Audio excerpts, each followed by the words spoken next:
Today we are going to explore two horrifying stories where cavers got stuck in the worst places on Earth while having a fun hiking and caving day.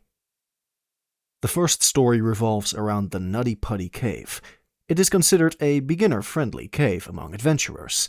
There are detailed maps of this cave that clearly tell cavers which places are easy to navigate and which ones are dangerous.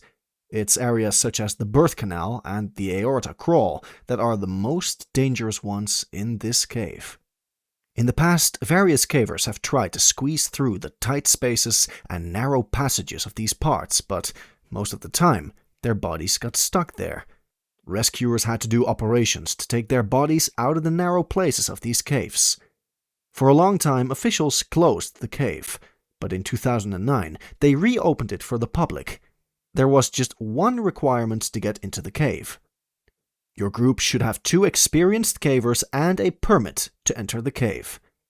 In November 2009, 26-year-old John Jones came home to spend Thanksgiving with his family. He loved caving and had experience exploring different caves in Utah, so he considered himself an experienced caver who could easily navigate different caves.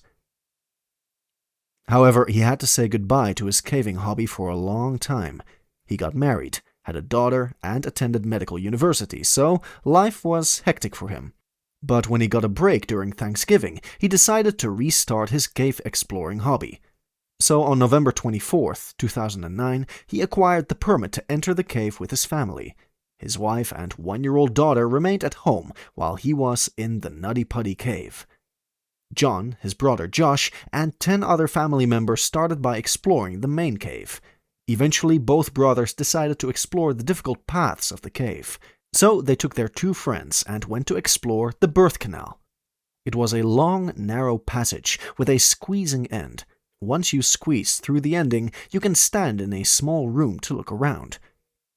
The brothers wanted to explore that small room, so they took the map and started finding the way to enter this passage.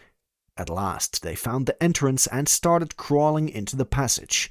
They crawled 15 feet without much difficulty. The passage was in a zigzag manner, so they had to squeeze their bodies and bend their legs at a specific angle to turn the corners of the narrow passage. Now they have reached the corkscrew area.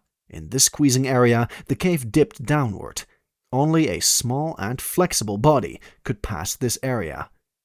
They had to maneuver it with skills and without panicking. After this area, the cave again turned upward. For 5 feet you have to crawl in the upward direction.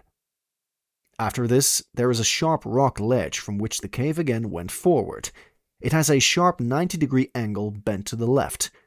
John crossed all of this area, and now he wanted to turn around. He was 6 feet tall and weighed 200 pounds, so he knew he had to struggle to turn around to go back. But he remained calm. Once he started moving downward in the cave, he thought he saw an opening.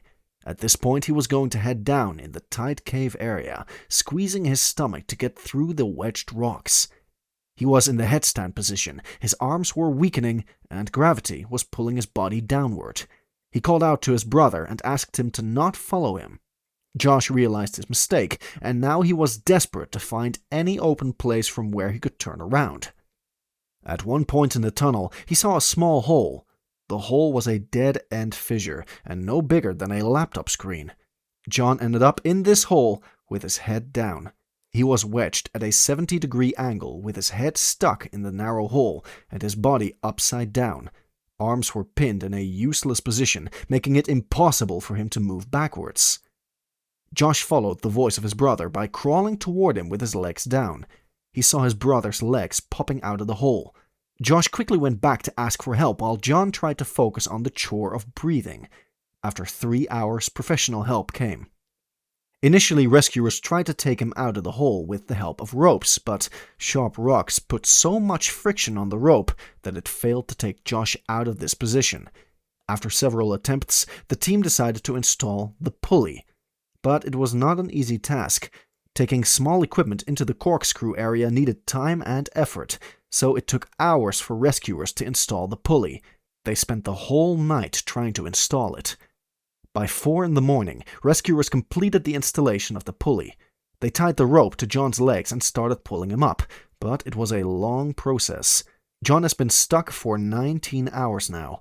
The blood stopped circulating in his body, impacting his organs. The oxygen level in the hole was gradually going down, making it difficult for him to breathe. Rescuers tried to take him out through the pulley for hours, but they were making quite slow progress. Unfortunately, the pulley broke down. The rope was unable to take the pressure for long. Every effort of the rescuers failed. At last, on November 27th, after 27 hours of being stuck in that hole, John passed away because of cardiac arrest.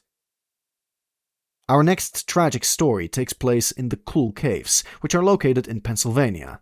The cave name is misleading for hikers and amateur cavers, as they thought of it as a natural cave, but in reality, Cool Caves are abandoned mines that were shaped by humans for different purposes.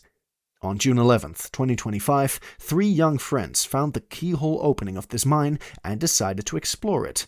The keyhole opening was a narrow passage through which you had to squeeze your body. Then you have to crawl in a tight horizontal position, and then you have to climb down in a vertical position. Once you cross the narrow passage, you will find yourself standing in the wide area. Those 3 friends, aged between 18 and 20, squeezed through the narrow area and started exploring the wide areas of Cool Caves. They were moving in the cave in a crouched position. For about 150 feet, or 46 meters, they made good progress in exploring, but then came the obstacle. They found a passage bending into a hexagonal shape. The cave walls were turned in 6 different directions with sharp edges and corners. The friends found it interesting and started crawling through it. The first friend squeezed and bent his body through the angular opening. He was the smallest of the 3 and effortlessly came out of the hexagonal cave. The second one was the largest of the 3. He squeezed his body through the cave with caution. The walls of the cave were bent in unnatural directions, putting pressure on his body in unusual places. His ribs and torso were getting the pressure, but he ignored them and continued. He remained successful in crossing the first part of the cave, but it was the second part that was deadly. His large body wedged into the narrow passage. Sharp rocks pinned his body, making it difficult for him to move around. He couldn't go forward because the passage was way narrower than the rest of the hexagonal position. He couldn't move backwards because his body was pinned in different directions. He called out for help. His first friend, who had already passed the hexagonal position, crawled downward to help. But the passage was so narrow that he couldn't help his friend.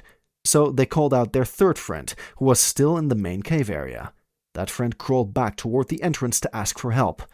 The rescue team arrived. They saw that one man was stuck, and the one behind him had no way to come out of the cave. This was challenging for rescuers. They had never encountered this type of wedged hexagonal position in their whole lives. They were also finding it difficult to transport their equipment into the deepest part of this cave. So they settled for an unconventional rescue plan. They brought in soap and water to lubricate the body of the trapped man. It was difficult because his body was tightly pinned, making it difficult for lubrication to reach the main areas of the body. However, rescuers put the soap and water wherever they could on the body and started pulling it out of the position. The process was slow. During this whole process, the victim was getting bruised quite badly. For 2 agonizing hours, dozens of rescuers kept putting pressure onto his body, trying to free him. At last, he started to come free. The rescuers pushed his body, and now it started moving in a backward direction. Soon, he was freed. He remained stuck in there for almost 4 hours. Later on, the 3 friends came to know that the place where one of them got stuck was never created for human passage. Miners created this space to carry their equipment through pulleys, so they were lucky to come out of this place alive.